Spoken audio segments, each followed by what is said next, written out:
Good morning, Molly Steele. Welcome on VH Berries. Thank you. Thanks so much for having me. I am so tired of living in the city.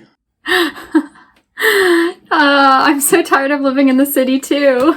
Did you read that on a playlist of mine? So, what are the mystery lights of your life? Well, music is a really big part of my work, actually. So I thought that was funny. I recognize some of those names. Absolutely, because when I see some of your current project and photograph, I just want to plan a road trip to California and listen to Lana Del Rey. I actually just started listening to Lana Del Rey recently. There's a lot of movement in my work. So because I'm often traveling and music is really important to me, I go through so much music that I'm really in need of like new soundtracks for my trips. In definitive, you are living your best life. I am living my best life. So, can you tell us a little bit more about what you are doing concerning your job? Because you are doing something really special. Yes, so I am a photographer and a writer, and I'm freelance, mostly work for myself. So I try to photograph and write about things that I feel like encapsulate a vision for what I'm looking for in my life and in the world, which gives me a lot of play area to photograph things where I get to be immersed with people and environments that inspire me. Yeah, so I photograph a lot of things that are outside of what I call a commercial space, or like a space of commerce and material. To be more specific, I'm really inspired by people that are living either in collective homes or farming with other people, or have like social justice and mutual aid woven into the fabric of their lives, as well as kind of off-kilter lifestyles. I ride freight trains, so there's a lot of trains that come up in my work as well. And in most of my work, there's I would say a grit to it, because I am photographing things that I feel like reveal a life that kind of takes away the sense of need for fancy or comfort, but instead there's a rawness to life where things are still exciting and possible, and in harmony with the ethics that I'm interested in, and also with the environment. So yeah, and I like to write about that as well, because sometimes photographs are not enough to tell the story. And there is also a rawness in the analog reportage photographer that you are, because you have a very special definition of this word analog. Yeah, I shoot everything on film, which for me, I feel like helps me stay in tune with where I'm shooting, and the people that I'm shooting, or the environment. It helps me stay present, for lack of better words, because I'm not checking to make sure that I've got the shot and redoing it. There's no digital intervention. I guess that's a better way to say it, which I prefer, because in so much of my life and most people's lives in first world nations, there's so much digital intervention in our lives: computers, cell phones, ways that we order food and toilet paper now. So making sure that I can still have a really raw and organic experience and build relationships with eye contact and my things I can make with my hands, and film that sometimes I can develop with my hands, is really important to me.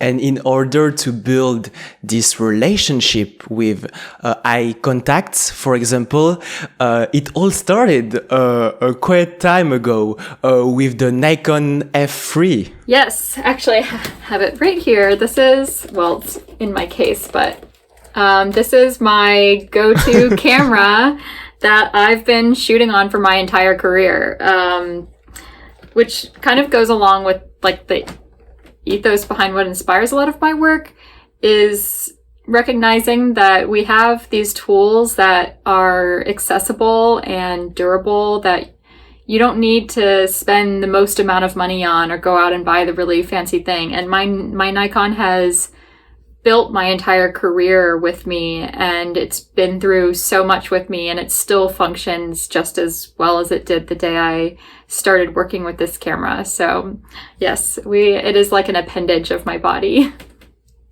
And furthermore, this is very mind-blowing because this camera has been initially released in 1980, so more than 40 years ago. Yes, yeah. Yeah, I have a lot of old things in my life. My car is from 1979, my camera is from the 1980s, and these things work still so beautifully. I mean, the machinery and the quality and intention behind things that were made back then, it really, it really goes the distance, as opposed to things now that we turn over in 6 months, a year, or 3 years.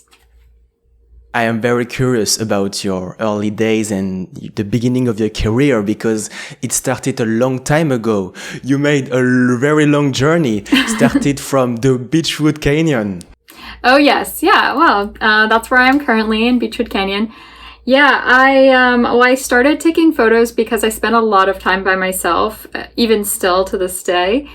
And I was in school studying botany, field, like plant studies. And some of the places that I was going because of my studies or just personal travel were so overwhelmingly beautiful to me. And I wanted a way to share that without necessarily compromising my solitude. So not having someone come along with me, but being able to share it still in some way after the fact, perhaps. And also like capturing a feeling, I guess, kind of some of the bliss or emotion, which is not always a positive emotion, but some of the emotion that you experience when you're alone in the wilderness or in some sort of travel. So my photography was more born out of like a need for language rather than a desire to be a photographer. And at some point, I guess I figured there were enough people looking at my photos that I should probably get a little bit better at it, for the sake of anyone looking at it. And yeah, a career was born, I guess. Because as you mentioned, Molly Steele, there is a need to express yourself, but also, I believe, a need to freedom. And that's why you are doing so much work in outdoor. It's to have this connection with nature and a little bit of your botany classes. Yeah, I grew up like deep in the woods, and both my parents worked with plants. So that feels like a really natural environment for me, is to be in a more wild space than Hollywood outside. And I guess I felt like botany as a career wasn't right for me at that time. So I'm finding other ways still to be outside and connect with nature in different ways that I'm still exploring and will continue to be exploring, both with art and just kind of in my natural movements in life. So, Molly Steele, botany is basically the art of, for example, taking care of some plants or an entire garden. Yeah, botany is more just like plant studies in general. So, and I was specifically doing field botany, which means like kind of out in the field, kind of like how you'd think of journalism. You're out in the field, you're in the environment of where activity is taking place, or where plants are naturally living. And I was really interested in sustainable agriculture and medicinal plants. So, in California, we just have so many we have such a diverse ecosystem throughout the state and throughout the West Coast that there were definitely a lot of opportunities to study different biomes of plants, but also different environments and lighting conditions to start to study photography. And into photography, I am very curious about some projects linked to social political issues that you mentioned just before. For example, a one called Another World is Possible. Yeah. Another World is Possible is an ongoing series that I've been exploring over the past 6 or so years. And it's inspired by some of the theory and projects that people have done preceding, my interest and engagement, just to further explore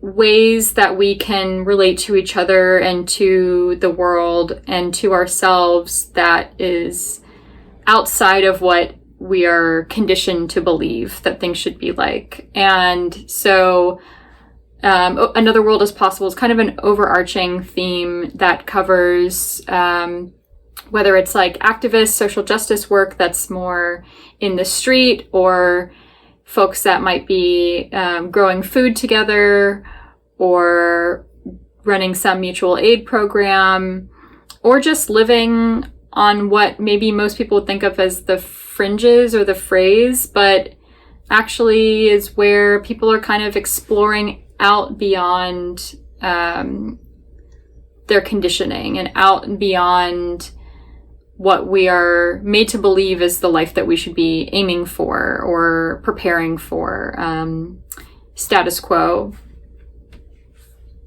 And basically, for example, Maurice Steele, when you are saying that this is an outgoing project, this means that you are continuing it right now, a little bit like your music playlist. It's always getting updated. Yeah, exactly. Over the years, I've mostly been quite shy photographing people, so I mean, I think most of the best photos of my career are the ones that I didn't take. And especially when it comes to this kind of series, because I'm so deeply inspired by people doing this work. But I also want to be mindful of what it means to document somebody. And so the series grows as my courage to document grows, and also as my interest and courage to further immerse myself in a life worth living, which will continue to unfold throughout maybe my whole life. Who knows? Perhaps the series never ends. Perhaps other people take it up and we all explore this together. And Molly Steele, do you believe that a camera is the most powerful tool to open a discussion? Because if I understood correctly, it helped you so much to gain confidence to approach new personalities and discover their stories. I feel like I don't feel like there's one most powerful tool, and I would argue to say that a camera is definitely not that tool, because we are so, as a culture now, so camera aware, and we see the power of images, the power that they can give, but also the power that they can take away, or they can shine light on something that needs to be seen, but also can put people at risk by exposing things that they're doing, or just interrupting our more organic flow and way of relating. But because of the power that a camera can have, well, look, for me, honestly, a camera it kind of feels inconvenient when I want to build a relationship with somebody. For me, I feel like my greatest tool is my genuine curiosity and the trust that I can bring to a relationship. So a real interest in what I'm shooting, an interest in what the people are doing where I'm shooting.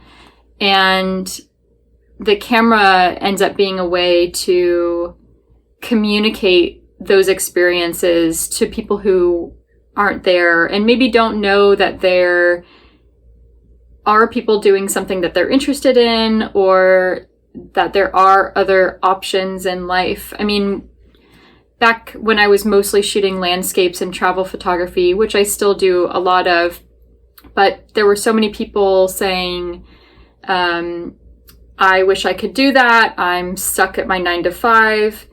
And especially during that time, and I would say maybe my mindset has changed a bit, or my sense of awareness has changed a bit, but I thought like, well, this is possible for you to have, you know, it's not necessary for us to subscribe to a 40-hour work week. Granted, everybody comes from different situations and has different, you know, dependencies, but I do think that there are ways to orient our lives toward what our values and our ethics are. And for me, a camera is one way that I can communicate where mine lay, and perhaps signal to other people that those are options for them as well. This is very powerful. And another word that can be related a lot is meditation, because you are shooting by using a traditional film. So it's a long process, a very slow process, a little bit like a meditation that takes time every morning. Yeah, absolutely. And not only is it a meditative experience because it requires patience, but also something that I'm really drawn toward is the idea of radical acceptance, because film is not guaranteed. You know, whatever image that you experienced in person or you are expecting to get back, you are not guaranteed that. So being able to lean into grain or an exposure that perhaps was not what you were hoping for, or a light leak, or something, a photo or a series of photos just not coming out at all. I recently shot an entire really special train trip, and then when I went to go wind up my film, I realized that it never was wound properly to begin with, which is a mistake I haven't made in like a decade, but it happens sometimes apparently. So none of those photos exist, you know, and so I have to just accept that, you know. I don't get to confirm like on a digital camera that, okay, I just took that and it exists, I can see it here. So I appreciate being able to experience disappointment over and over and over again in a way that makes me more resilient as an artist. And does this disappointment happen in this project in the train called the Wayward Wind? Yes, yeah, the Wayward Wind. It is, it's extremely hard to get good photos on a, well, I would say it's extremely hard to get like both a rich diversity of photos on a train, because you are in a mostly stationary position with just a changing landscape or background. So I've accepted over the years that that's not an environment in which I should be expecting to get great photos. It's just an environment in which I should be present and enjoying my experience for all that it can offer me, which is all kinds of misery and beauty and adrenaline. So yeah, there's been a lot of radical acceptance to be done with photographing the Wayward Wind series. in definitive, a miserable meditation Absolutely. guided by metal grindings. Yeah, absolutely. Riding trains is probably one of the most meditative things I've ever, maybe surfing and riding trains are the two most meditative things I've ever done. It's a great environment in which to practice. And another project in which you have full control is a very limited series of print that is coming very soon. Can you tell us a little bit more about it? Yeah, so I just recently made a print series that I'm very excited about. It's photos from my time riding trains throughout California. And it's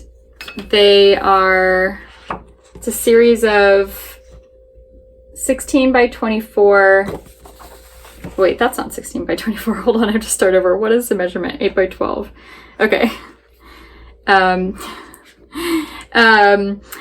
Yeah, so this new series I'm very excited about. I've been apprehensive to release prints of my time riding trains because it's something that I feel very personally connected with and also want to covet.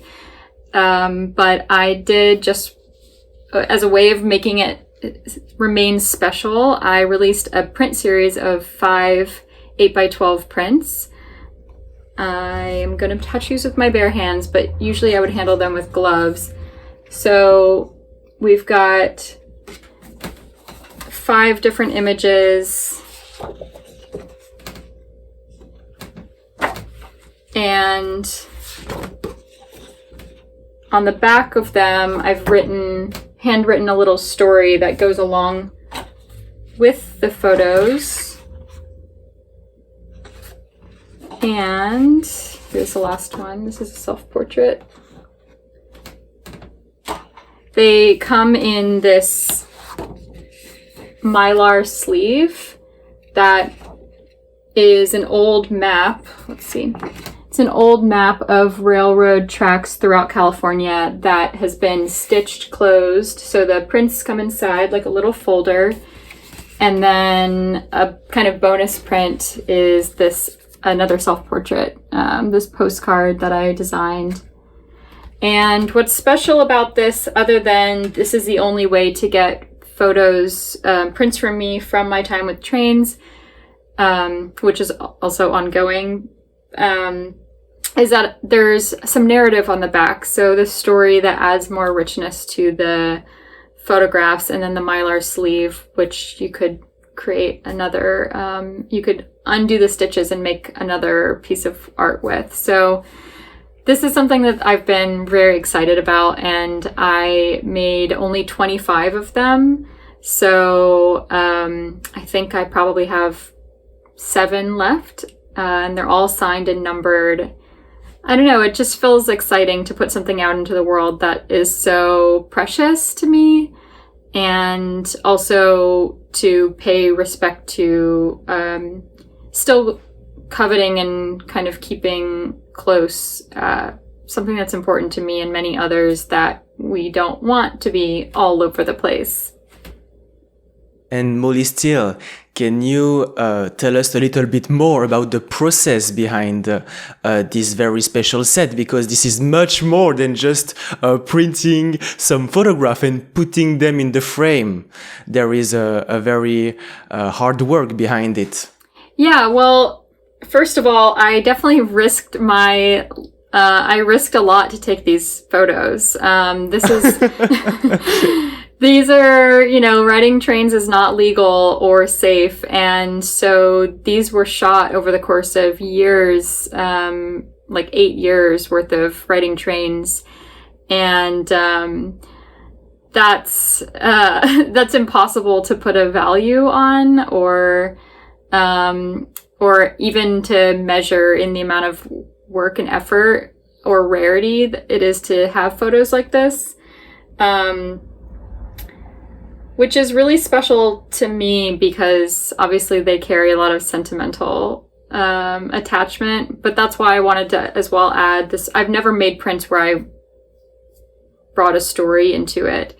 So the handwritten story in the back really extends my experience and the photo kind of weaves it into one. And these are images that also, I'll just say it's very hard to get a good photo on a train. So there was a lot of trial and error that went into this, and a lot of really careful selection making this series. And it was all shot on film, of course. Thank you so much, Molly Steele. I'm wishing you the best living in the city. Oh, thank you. Thank you so much.